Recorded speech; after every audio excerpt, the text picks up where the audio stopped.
Well, it's the end of an era in Toronto Raptors basketball land. Dwane Casey is gone, but the NBA playoffs roll along. Welcome to another episode of Full Court Press. It's now time for your favorite in-depth basketball show with the myths, the legends, Nard Dogg and Raindrops. Goulet!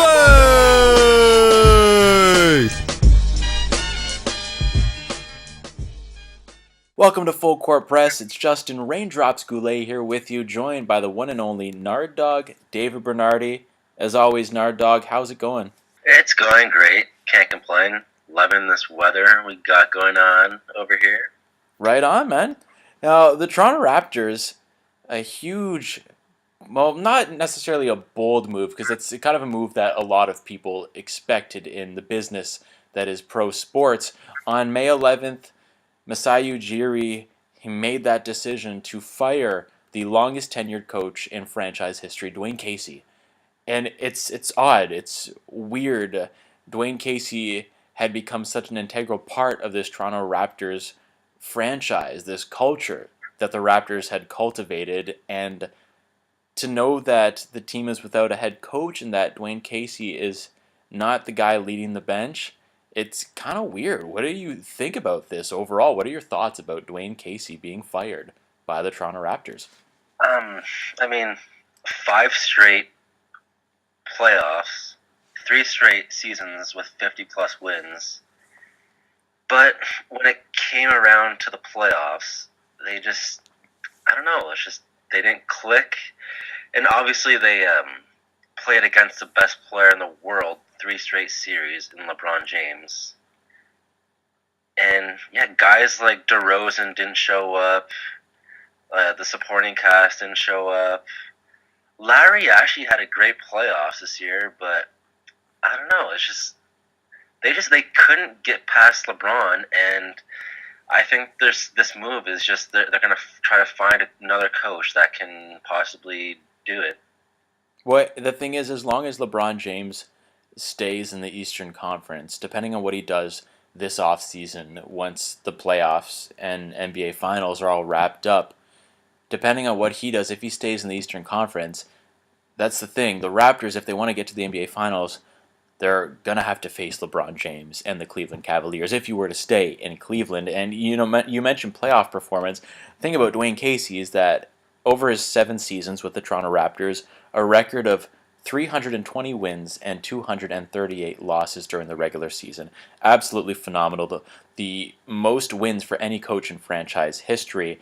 But in the playoffs, 21 wins and 31 losses. And the unfortunate thing about pro sports is that no matter how good your regular season is, and of course the Raptors had the best in franchise history with that phenomenal 59 wins to secure that first seed in the Eastern Conference, if you don't deliver in the postseason, if you can't go all the way, at least to the NBA Finals, and you're the top team in your conference and you can't go that distance, it almost doesn't really matter. And it's sad to see such a fantastic regular season than to just see this team fall apart in the second round, and not just for the first time, but for the third year in a row losing to LeBron and the Cavs. But 2 years in a row they've lost in the second round to the Cavs, and they've been swept by Cleveland. Yeah, and the Raptors breaking those records, not the great records, breaking a 49-year-old record of the last team with the first seed in the playoffs to lose in the second round. It's one of those things that always seems like the Raptors are on the wrong side of the history books. I mean, the first place team to get swept in the second round. Yeah, exactly. But it's yeah, it's like the Raptors always just find themselves in these kind of situations. They're setting these records, but as you said, they're not good records. These are not records that teams aspire to set. And like Kyle Lowry said during his end of season press conference, it was a wasted year. And like you and I, we both love the Toronto Raptors, but Yeah. if I'm not mistaken, I think we could both say that Kyle Lowry is right. It's tough to admit that because personally, I love the team so much. I am a huge fan of the roster that they played with this year. But seeing what happened in the second round, it was a wasted season. The thing is, like, they did this whole culture change of trying to beat LeBron. Like, do you see their bench this season? Incredible. Absolutely incredible. Probably the best bench in the NBA. And they couldn't get it done. It's frustrating to watch year after year, and they finally finish with the best record in the East, and LeBron still sweeps them. Yeah, it's something tough to see, and I'd say that the Raptors bench during the regular season was the best bench in the NBA, especially considering the experience level of their bench players. Really, the only real veteran that they had on the bench was C.J. Miles. Yeah. And that's, one of the things you could say was detrimental to their success in the playoffs was the lack of postseason experience that these guys had, the lack of NBA experience some of these guys had. But they played so well in the regular season, and I know a lot of teams step it up in the postseason, but still, if you played that well in the regular season, you should play that well in the playoffs. You shouldn't just drop the ball like that. Yeah. And a lot of people don't know this about Masai Ujiri, but back in 2013, his Denver Nuggets finished with 57 wins. George Karl won Coach of the Year that year. Guess what happened to George Karl? Gone. Got fired. They lose in the first round.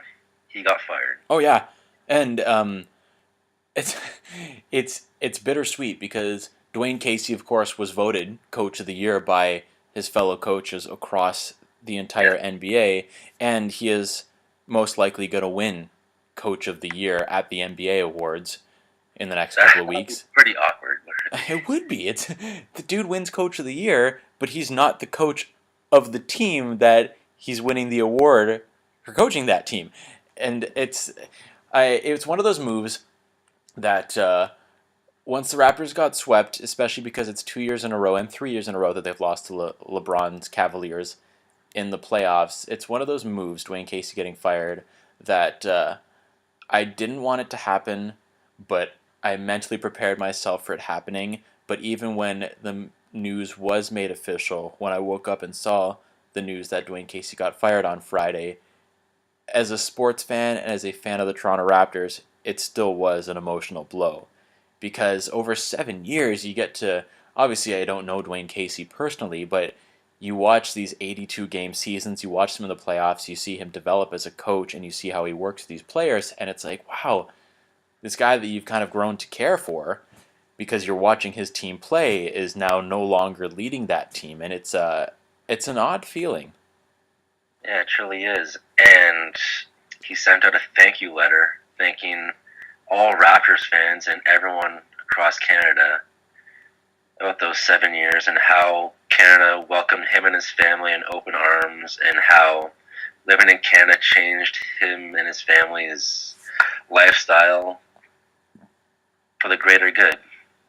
Yeah, and all of the response from across the league, it's just that Dwane Casey was a class act, a true gentleman, extremely courteous, extremely kind, and I understand why he got fired. I understand the business decision behind it. I don't like that he got fired. I think depending on who they get to replace Dwane Casey, it's a move that might, it might get back and bite them. It sucks because it's almost like Masai Ujiri has made some mistakes, but Dwane Casey is paying for a lot of the mistakes that Masai Ujiri made because you look at, I was talking to my dad earlier, and he brought up some good points. Masai Ujiri is the one that brought Serge Ibaka to Toronto. Very exciting, a very talented player, but Serge Ibaka has not really delivered for the Raptors, especially in the playoffs. He was non-existent. Yeah, he was non-existent in both the series against the Wizards and against Cleveland. And this season, I think he only had one really good month. And other than that, he was just an average player. And this is a former defensive stopper, one of the best in the league. And it's just almost becoming another case of this big-name player coming to Toronto and then just dropping the ball. And I like Serge Ibaka as a player. He has the potential to be awesome, but he couldn't get it done coming to Toronto. Like you said, he's had some good games, but overall, not really worth the money that the organization paid him to play in Toronto. And even a guy like Norman Powell, and granted, when I say all this, I'm a big fan of all these guys because I know they can be really good. But Norman Powell got that contract extension after a fantastic year last season. But what did he do this year? He didn't do anything. Yeah, I would like to apologize for saying before the season that he was going to be a Sixth Man of the Year candidate. That was just wishful thinking and something I thought would happen, and clearly it was a bad prediction. Well, and you mentioned Sixth Man of the Year. On a more positive note, one player we have to bring up when you're talking about the Raptors, and if you're looking at the pros, Fred VanVleet. I think Fred VanVleet he became the heart and soul of that bench mob. And it's a damn shame that he had that shoulder injury and it held him out of so many playoff games because I think he could have made an impact. It was great to see his development because he's somebody that joined the Raptors and I was like, who's Fred VanVleet? I've never heard of this guy, and he really, really impressed me with his play, especially this season. Yeah, and with him, he's a free agent this season, so we're going to have to see what happens with that. He's going to be a hot commodity with all these teams looking for a point guard. Oh, for sure. And do you think that the Raptors roster is going to look, I wouldn't say drastically different, but do you think the Raptors roster is going to look a little different come next season? What I think needs to happen is with the improvements of the Celtics are doing really good right now in the conference finals without Irving and Hayward. And now the Sixers, they're going to also improve next season. It's going to be it's not going to be a cakewalk for the Raptors in the Atlantic Division or the Eastern Conference rather. The Eastern Conference is getting a lot better with the young talent that is on each roster of those teams. I think overall the Western Conference is still the more powerful conference, as it's been for the past few years. But I don't think it's going to be as easy for the Raptors. And I wouldn't say it was necessarily easy to finish first in the Eastern Conference, but I think the Raptors will still be a playoff team, but I don't know if they'll be able to replicate that 59 win record. I don't know if they'll be able to push to 60 wins next year. To be honest, they're not gonna. They can get whatever coach they do, but they're gonna have to add another star. I'm sorry, but they have to add a guy like Kawhi Leonard, Paul George, someone like that. They're not gonna go far. They're never gonna beat LeBron unless they get another player. That would be incredible. We get Paul George or Kawhi Leonard. Hypothetically, and you've brought this up before, LeBron joining the Raptors. What are your thoughts on that? From a statistical impact he would have on the team. It's one of those things where he kind of butt heads with DeMar DeRozan because the Raptors is DeMar DeRozan and Kyle Lowry. They're the faces of that franchise. Obviously, LeBron coming to the Raptors would be very ideal for a lot of Torontonians.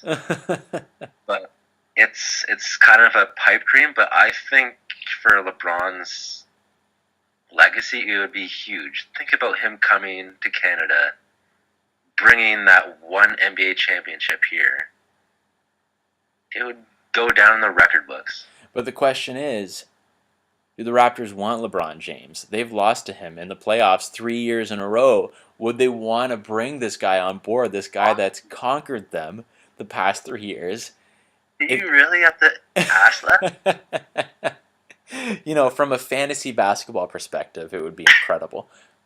But I have very mixed feelings about it. It's one of those things, there's the expression, if you can't beat them, join them. in this case, it would be if you could beat them like mercilessly, then join them. Yeah, exactly. If the Raptors can't beat them, just sign them, and yeah, that's a pipe dream. The King of the North will never happen. It would certainly be something that would turn a lot of heads around the NBA. And if LeBron were to sign with the Raptors, then, what's going back to what I said about replicating that 59 win record, they would surpass the 60 win mark with LeBron. I say they probably win close to 70. Oh, man. That'd be amazing. But again, I have mixed feelings about that because watching LeBron in the playoffs this year and the amount of whining and complaining that he does, and really paying attention to that, really paying attention to how much of a crybaby he is on the court. I used to be a pretty big LeBron fan, and it's not just because of what happened against the Raptors. Actually, like studying his play, and I'm never going to pretend that LeBron James is not the best basketball player in the world because he is, but it is a shame that he is such a crybaby because he is so phenomenal. And it's one of those things, like we were talking about just the other week, Michael Jordan was never really one to complain and whine. He was never really a crybaby. LeBron James is the complete opposite. He whines all the time. And you brought this up to me. You said that's why it'll always be Michael Jordan over LeBron James. Yeah, I don't get with all LeBron's talent, everything he does. He gets the calls all the time, but he gets one foul called on him, one offensive foul, and he just acts like it's the end of the world. Come on, man. But yes. Obviously, him on the Raptors would be great. Now, let's look at the coaching candidates that are out there. Well, there's quite a few. One of the first names that was thrown out right off the bat when Dwane Casey got fired was Mike Budenholzer. Yeah, I don't mind that, to be honest. He's a really good coach. He is. He's a fantastic coach. But the thing is, the Hawks were swept by the Cavs, like 2 years in a row? So it's weird because it's like the conspiracy theories. No, it's like, Masai, what are you thinking? You fire a dude to get swept 2 years in a row, then you hire another guy who got swept 2 years in a row? I don't get it. But again, Mike Budenholzer is an awesome coach. He's a former NBA champion working with the San Antonio Spurs under Greg Popovich. So he learned from one of, if not the best coach in NBA history, Greg Popovich. He was a coach of the All-Star Game. He was NBA Coach of the Year in 2015. And the Atlanta Hawks were amazing with Mike Budenholzer until they met LeBron. So the big question is if the Raptors hire Mike Budenholzer, is he going to be able to redeem himself and help this Raptors team finally conquer LeBron James? Yeah, that's true. Another name that's out there is Jerry Stackhouse, the current Raptors 905 coach. What do you think of that? I like it. I've been a fan of Jerry Stackhouse since his playing days. I've always been a huge fan of his because he was an exciting player to watch. He's done an awesome job with the Raptors 905, leading them to championship victory, which is great to see. That's so awesome. I think his history with the Raptors organization would benefit him, especially because he's coached for the Raptors development league team. So he knows the ins and outs of the Raptors organization. I think that would work to his benefit. And he also coached a couple seasons as Dwane Casey's assistant. Exactly. Yeah, so there's that. Mm-hmm. Another name out there is recently let go Orlando Magic coach Frank Vogel, who had some nice success with the Pacers a few years ago. Oh yeah. That would be an interesting choice. I think Frank Vogel would be able to fit in well with the Raptors organization. Yeah, I don't know too much about Frank Vogel, but yeah, to see what he was able to do with the Indiana Pacers a few years ago, that's taken a team that was in a rough spot and helping turn them around and bring some success. Maybe he'd be able to do the same for the Raptors, obviously, who had a great regular season, tough postseason. So it's almost just someone, you need to find somebody that can come in, especially if they don't do any drastic roster changes. You need to find somebody that can come in and instill some new mandates, some new, just kind of new strategies, while also keeping, the core morale or whatever, what I'm trying to say, while not totally disrupting the system, but also bringing in some positive change. Now, there's another name which is familiar with Kyle Lowry, and that's Jay Wright, the current Villanova coach. He's won 2 NCAA championships in the past 3 years, and there's rumors that he may switch over to the NBA. What do you think of that? Well, a great resume for sure, especially with Villanova winning the NCAA championship this past season. So that's already a nice check mark, coming off a championship and making the jump to the NBA. If your last season coaching an NCAA team, you've won the championship, and that's a good time to make the move to the big leagues. And there is that Villanova connection. And Kyle Lowry is definitely an emotional player, and it's no secret that Lowry and Dwane Casey butted heads in the past. So if you bring someone in from Kyle Lowry's alma mater, this team that he's so passionate about, this team that he loves, the team that he flew to go watch the NCAA championship and watch the team win. He's very active in supporting his former team. If you bring in their current coach, they've got that built-in connection right there because they're both representing Villanova. Yeah, that's true. And honestly, if they were to get him, I would love it. Yeah, it would be a fresh face because he'd be coming in with no prior NBA experience. So it'd be a little bit of an experiment on Masai Ujiri's part. Another coach, assistant coach in the NBA that's been making a lot of news lately is a female by the name of Becky Hammon, assistant coach of the Spurs, who is possibly a head coaching candidate these days. Oh, Becky Hammon's awesome. Her name has definitely been linked to coaching the head coaching spot in Milwaukee. I think it would be awesome. The first ever female head coach in the NBA. It would be cool if she went to the Raptors solely for the fact that they're the only Canadian team in the NBA now. They're the first team to have a Canadian head coach in NBA history, with Jay Triano, of course, before Dwane Casey joined the team. So if you brought in Becky Hammon, it would just be really, really cool and very fitting for the culture of the city of Toronto and just kind of the culture of Toronto basketball to have the first ever female coach in the NBA. And she is a wealth of knowledge.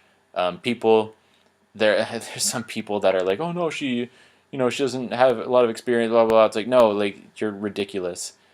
It doesn't, like, she knows her stuff. She is a damn good basketball coach. And if that maybe, like, something like, bringing Jay Wright in, a guy who's never coached in the NBA, bringing the first ever, female coach in the NBA into the head coaching position for the Raptors. Maybe that's what the Raptors need. Maybe they need a name that's kind of out of left field and a name that's going to make news headlines.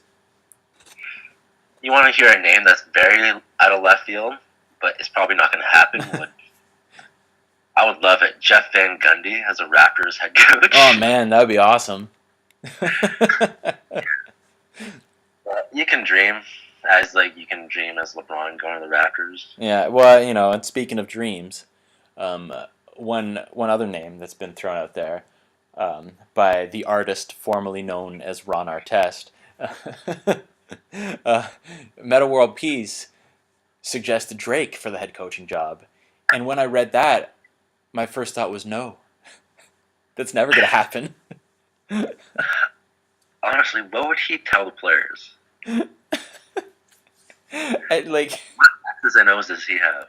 And the thing is, I don't know Meta World Peace personally, but knowing what I know of Meta World Peace is that he was not joking when he said that. Oh man, I was watching him on Big Brother, the celebrity one they just had, and you can just see how lost he is. Not like lost, like he's kind of crazy. Oh, not like crazy in a good way, but like I didn't realize that he was part of the Celebrity Big Brother cast. I'll have to watch some highlights to see. He actually tried to escape the house. Oh God. Of course he did. Speaking of Big Brother, watching season 16 of Big Brother, I'd never seen it before. It's the season, spoiler alert, in case you haven't seen season 16. The season with Derek Levasseur. Do you remember Derek? Derek Levasseur. He was the police Oh, yeah, sergeant. yeah. Phenomenal game player, and what an excellent season of television. It is so good. Yeah, it's a great show. Oh yeah, fantastic show. Anyways, Hey, full court press, branch out into pop culture. yeah. Now there's the Celtics and Cavs conference finals. Oh man, before we get to that though, I will just say this: wrapping up the Raptor talk, Masai Ujiri needs to make a big move that is going to impact the team and have a positive impact on the team, because I am not in favor of firing Dwane Casey. I am intrigued to see who is going to replace him. I am intrigued to see what happens during the offseason for the Raptors, but I do know that Masai Ujiri needs to make something big. He better have some tricks up his sleeves, because right now, a lot of people, myself included, are not too pleased with Masai Ujiri for firing Dwane Casey. At this point, I think it was a mistake. I understand why he did it, but if I had to say yay or nay to it, I'm definitely on the nay camp. I just hope Masai Ujiri does have some tricks up his sleeve. Yeah, if it's the same roster come opening night next season with some minor changes, then that's not going to be a good move at all. No. So I am cautiously optimistic, but I am excited to see what happens during the offseason for the Raptors. It's too bad that the season came to an end a lot earlier than I had hoped, but I shaved off the beard, so my face feels a little fresher and my face can breathe. So there's a positive.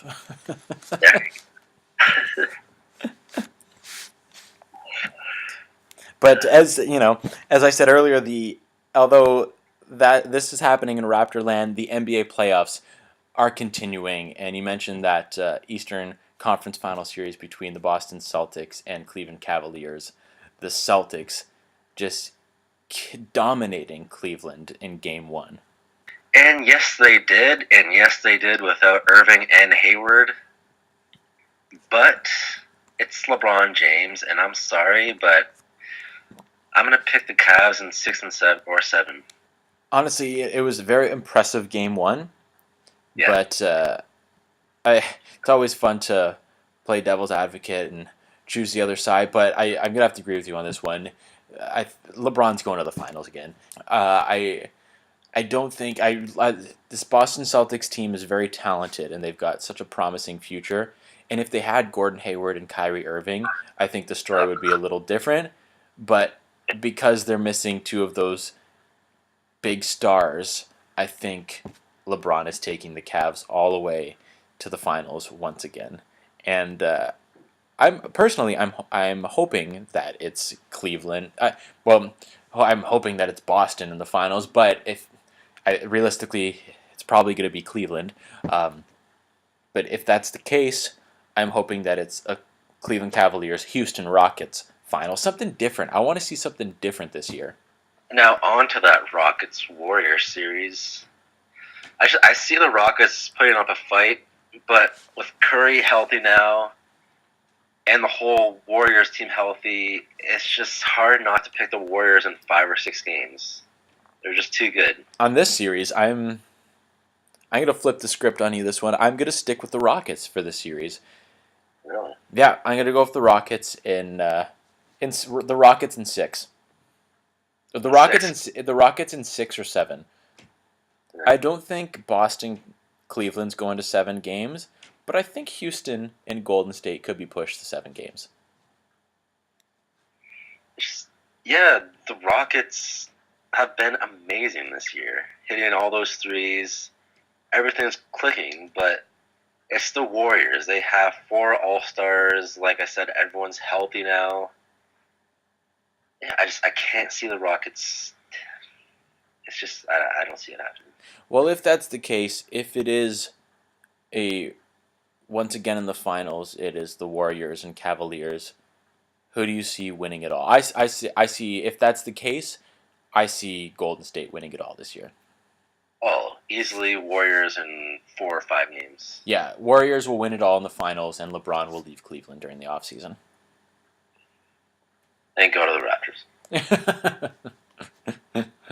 That's exactly what's going to happen. Whoa.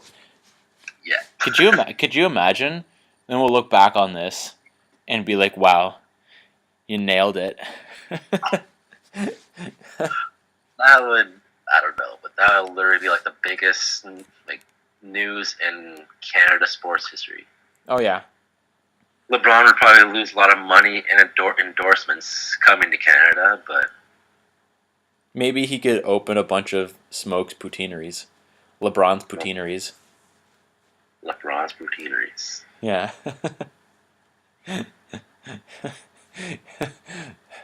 50 different flavors. LeBronies. LeBrownies. He could only open like a brownie shop. Oh, that's a good idea. Yeah, LeBrownies. Put that in Masai Ujiri's pitch. Yeah, and then he could. Oh God! Then he could run for mayor of Toronto and. Yeah. Put that in the pitch as well. Yeah. Well, the rest of these playoffs, it is. I think, realistically, like I said, I'm hoping that it's Houston in the finals, but I think we're going to see a repeat of Golden State and Cleveland in the final round, duking it out for the Larry O'Brien Trophy. And yes, if that's the case, go Warriors. All day. No, all day. Well, but speaking of Houston, do you think this is the year that James Harden finally wins the MVP award? Yeah. Yeah. I think he has to. It would be ridiculous if he didn't. If he doesn't, I'm gonna be very frustrated. I'll be a very frustrated man. Who else is in contention? It's just him, LeBron James. Yeah.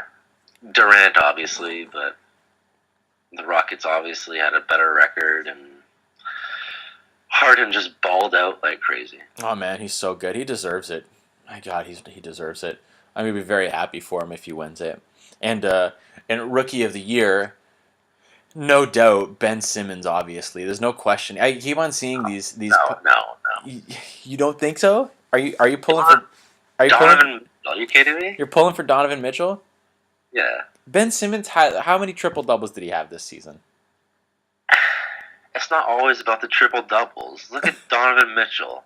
Everyone projected the Utah Jazz to win something like 30 games this season. He comes in as a rookie. I think it was the 13th pick. And he got traded to the Jazz on draft night. Yeah. And leads them to 48 wins, 5th seed. They go to the second round. They beat that OKC team with Westbrook, George, and Carmelo Anthony. And they couldn't beat the Rockets. But come on, this guy he scored 24 points or 22 points in a quarter against the Rockets in the second round. Well, he's certainly a phenomenal player, and it will be a tight race. But I'm calling Ben Simmons for Rookie of the Year. I beg to differ. Oh, well, we will see what happens, sir. Yes, we will. Speaking of the Oklahoma City Thunder team, what a bust that turned out to be. Yeah, it definitely was. So, does Paul George go to the Lakers, or does he go to the Sixers? Like, that's being rumored. I say the Lakers. It's going to be a very interesting offseason because there are a lot of rumors. Where's LeBron going to go? Because he's most likely not going to stay in Cleveland. Is he going to go? Unless they win the championship somehow. Oh, yeah. Is he going to go to Philly? Is he going to go to Los Angeles? I am interested to see what happens within the next few months before next season begins in October. It's going to be a fun ride. That it will be. That it will be, sir. Well, that's going to wrap things up for this episode of Full Court Press. I'm Justin Raindrops Goulet. And I'm the Nard Dogg, David Bernardi. Make sure to check out our Facebook page, hit the like button, and our YouTube channel for past episodes of FCP, and hit the subscribe button. And you can follow me on Twitter at JustinGoulet21. And you can follow me at DavidBernardi7. Thanks so much for tuning into this episode of Full Court Press, and we will catch you next time. Cheers. You've just been hit with Full Court Press. Courtesy of the men, the myths, the legends, Nard Dogg and Raindrops. Goulet!